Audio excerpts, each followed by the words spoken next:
নমস্কার বন্ধুরা, সোমা কিচেন বাংলায় আপনাদের সবাইকে স্বাগত। আশা করছি আপনারা সবাই খুব ভালো আছেন।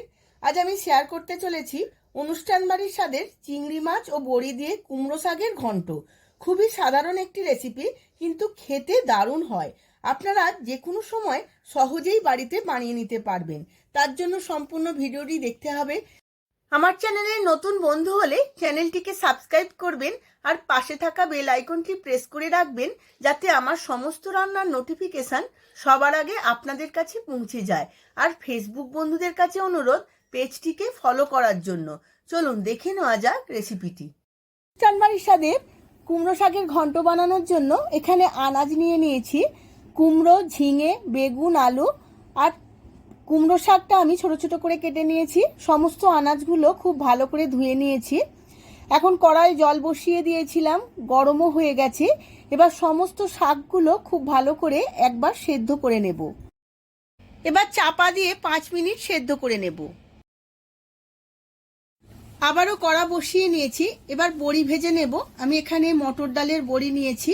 প্রথমে শুকনো খোলায় একটু নেড়ে নিয়ে তেল দিয়ে ছাঁকা তেলে ভেজে নেব।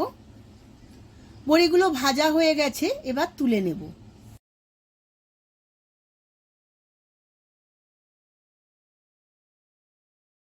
ওই একই তেলে কিছু চিংড়ি মাছ ভেজে নেব। আমি একটু ছোট সাইজের চিংড়ি মাছ নিয়েছি। চিংড়ি মাছগুলো আমি 5 মিনিট এইভাবে ভেজে নেব। চিংড়ি মাছগুলো ভাজা হয়ে গেছে, এবার তুলে নেব। চিংড়ি মাছ ভাজার তেলের মধ্যে আরও একটু তেল দিয়ে দিয়েছি।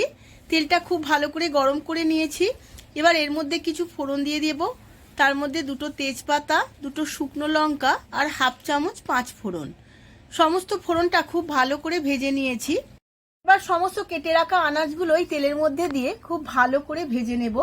আমি এখানে আনাজগুলো একটু বড় বড় করে কেটে নিয়েছি, না হলে ছোট ছোট করে কাটলে ঘন্ট হয়ে যাবে। এইভাবে আমি 5-7 মিনিট খুব ভালো করে ভেজে নিয়েছি। আনাজটা ভাজতে ভাজতে অল্প একটু নুন দিয়ে দিয়েছি, যাতে আনাজটা একটু সেদ্ধ হয়ে যায়। ভাজা হয়ে গেছে আনাজগুলো। এবার এর মধ্যে দিয়ে দেব একটা কেটে রাখা পেঁয়াজ। পেঁয়াজটাও আমি আনাজের সাথে খুব ভালো করে ভেজে নেব।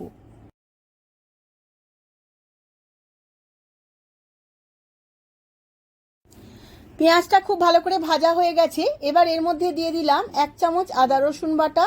আদা রসুন বাটাও আমি সমস্ত কিছুর সাথে খুব ভালো করে কষিয়ে নেব, যতক্ষণ না কাঁচা গন্ধটা চলে যাচ্ছে। এবার কিছু রেগুলার মশলা দিয়ে দেব। হলুদ গুঁড়ো, জিরে গুঁড়ো, লঙ্কা গুঁড়ো আর ধনের গুঁড়ো। আর দিয়ে দেব 1 চামচ স্বাদ মতো চিনি। এবার সমস্ত উপকরণগুলো 5-7 মিনিট এইভাবে কষিয়ে নেব। খুব ভালো করে কষানো হয়ে গেছে।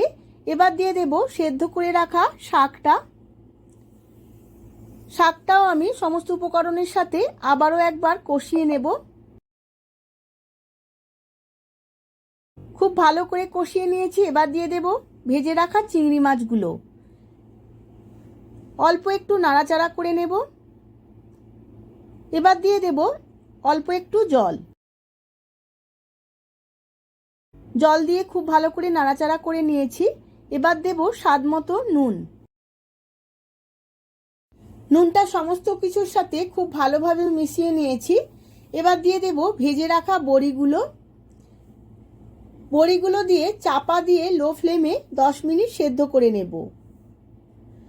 10 মিনিট সেদ্ধ করে নিয়েছি।